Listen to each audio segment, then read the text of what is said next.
Well, I was concerned coming into this game just with just the emotion of just getting to such a high of selling the building out, rivalry game, and then that gets taken away, and then you have a 10-day break. I was concerned. It's hard. You're rusty when you haven't played in a while, and we thought our defensive intensity was terrific at the beginning.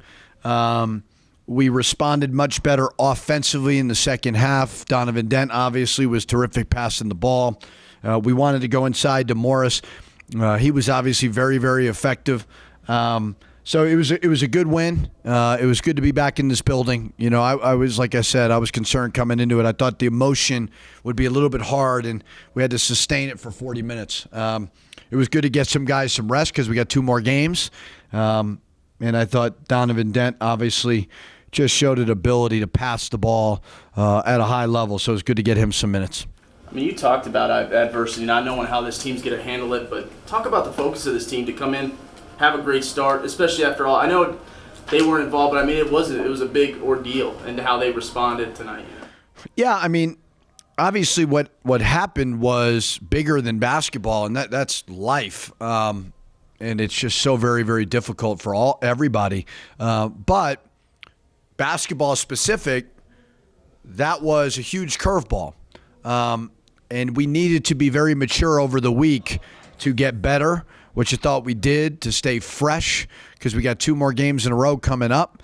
So they handled it with great maturity. They really did. And, I continue to tell them we want these Lobo fans. Like when we took the job, we want to rebuild the program, but we want to rebuild the fan base. And I think they endeared themselves to the fans last year. And I think they've shown that early. They've endeared themselves to the fans, and these fans really rally around them. So hopefully the crowds just keep getting bigger and bigger. Second half, I know you said the first half was really good, and there's going to be a little bit of a let-up when you rest guys. But they did score 40 in the second half. I think you had them under 0.8 points per possession most of the game, and then the last 5 minutes they got almost. Yeah. I mean, we were yelling during the huddles to keep them under 60. We didn't do that. We gave up a couple of drives. We fouled them. We sent them to the free throw line. We've been pretty good at not fouling. I think Braden one time closed out short and Javante closed out short. Got to have a little bit more pressure on the ball because they shoot a lot of threes.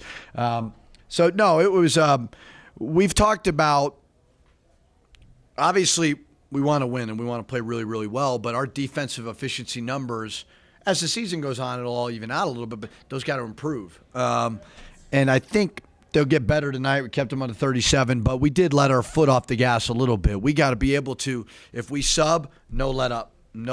And there was a little bit of that towards the end for sure. Now, they were also pressing, and we were not.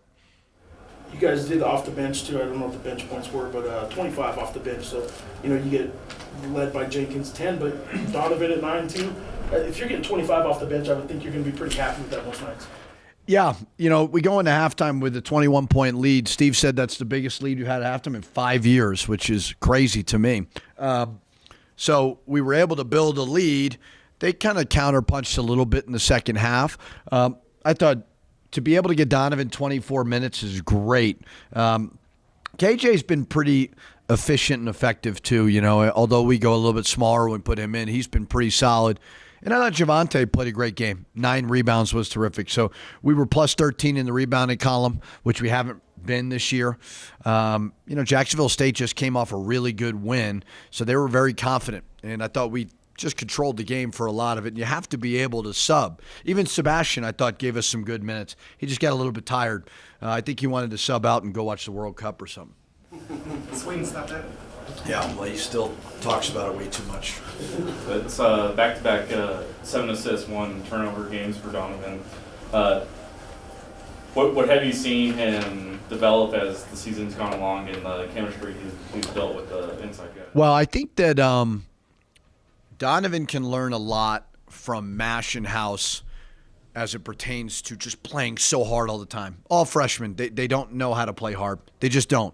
And it just takes time. And Mash has played college basketball for 2 years. House has played for 3 years.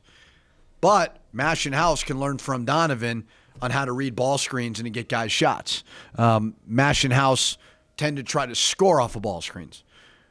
Donovan's trying to get 2 on the ball and find others. So there's a balance there. Like, we need Maschenhaus to be aggressive, but it's just amazing when you put Donovan in a high ball screen and all of a sudden now he's finding other guys. So I think all 3 of them can learn from each other for sure. Obviously, Mo had the hot hand tonight, but is he just really starting to feel it? Do you see him growing and just meshing in and obviously just figuring it out? Yeah, I mean, we talked a lot about in the summer as we recruited, obviously, Morris and recruited Josiah and wanted to develop Sebastian, some of these other guys, that we got to go inside. And I thought you saw early we were going inside, but we got a little bit bored with it. Like, don't get bored with getting the ball close to the basket. That's your highest percentage shot. The 2 best teams in the country offensively right now are Arizona and Gonzaga, and they are just going inside and going inside and going inside. Where the bigs got to get better at is passing it out when they get trapped. And now they got to pick their poison. But great to see Morris make free throws. Great to see him. He probably should have been 9 for 9. He shot 2 that were kind of a little off. But, yeah, he was really good. It's nice to have a low-post threat. You guys are obviously, by design, going to be attacking and stuff like that. You got a bunch of guards that can drive. And so you're drawing fouls. I mean, you drew 21 today, making more than they attempt. I know all those things are by design. But to have the turnover still remain so low, and you guys are number 3 coming into today, number 3 in the country in assist-to-turnover ratio. Are you going to be able to sustain this low turnover with this style of play? I hope so. I mean, we're not doing a whole lot different from this year to last year. Now, I think there's more pieces on the court for sure to where we're able to move it a little bit better. But yeah, I mean, our assisted turnover ratio is really good. I mean, that's elite right now. I keep talking about not turning it over, because when we don't turn it over, we'll be really, really efficient offensively. But I thought we got a little bit, played a little bit of ISO basketball at times where we needed to turn the ball better. But yeah, the key to efficient offense is not turning it over, and I think that's why our offensive numbers have been so good. I mean, we should have been 4 games in a row in the 80s, and getting to the foul line's been huge. We've been getting to the foul line, and we've been keeping the opponent off. We sent them to the foul line late. That hurt us a little bit. Is House going to have to go through mandatory dunking practice? He was like flustered when he missed the dunk. I mean, it like rattled him. I'm like, House, you shouldn't be up there, man. That's not your game. Stay down a little lower level. So he wasn't great today, and then he kind of, got a little bump there. So I just thought it was a great opportunity to get Donovan going. So he made a great steal. Just go finish the dunk. He could do it. I knew he was going to try to do it. I wasn't surprised.